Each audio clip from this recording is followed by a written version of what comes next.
I know people get tired of hearing me say it, but we are scared as Black people in America.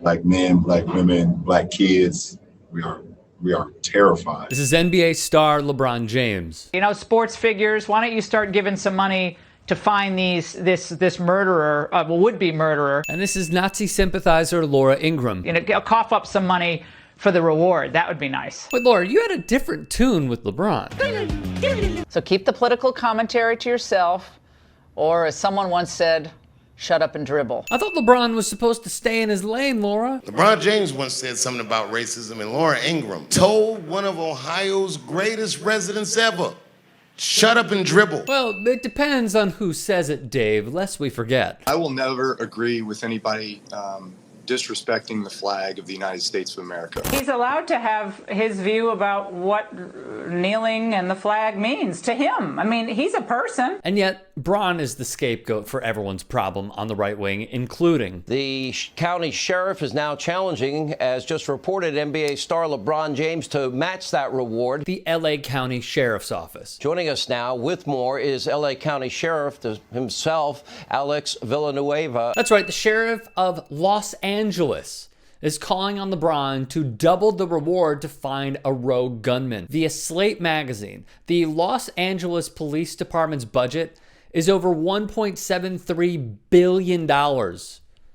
B with a B, billion. Particularly our elected officials and civic leaders, sports figures, they need to start emphasizing trust in the system. Trust in the system? The Los Angeles County Sheriff's Department cost county taxpayers $81.5 million in litigation expenses during the last fiscal year. Vanessa Bryant, the widow of Kobe Bryant, is suing the LA County Sheriff's Office. Why, you may ask? Because deputies had taken and shared unauthorized photos of the scene of the January 26th helicopter crash that killed her husband, Kobe Bryant, and their 13-year-old daughter, Gianna, and 7 others. So if Villanueva's team can't be trusted with the literal king of Los Angeles, how are we supposed to trust them with Joe on 3rd Street in LA?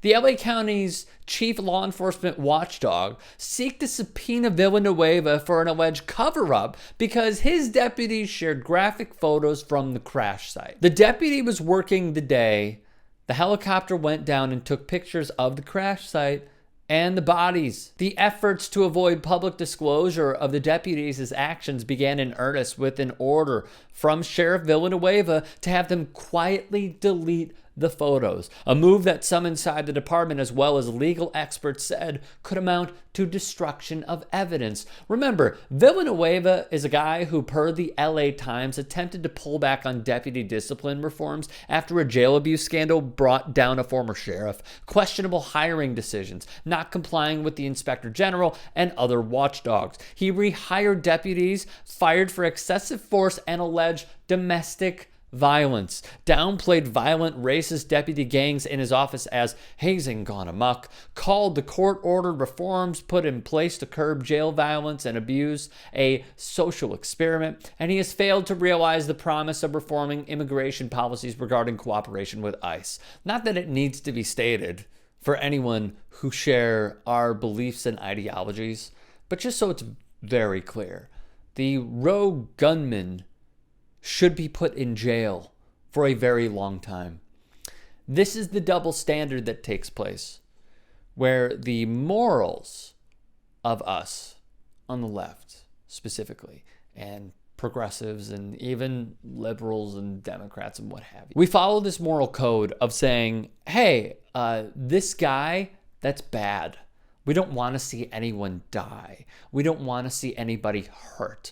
All we want is police reform. So when someone is having a seizure, you don't have to call the cops. Or if someone is having a mental health breakdown, you don't have to call the cops. You can call the right people instead of, another episode of police brutality. This is what they cling to. This is what the Sean Hannitys cling to. This is what the Candace Owens is cling to. Yet where were they when the Boogaloo Boys went out and killed police officers? Notice the double standard each and every time.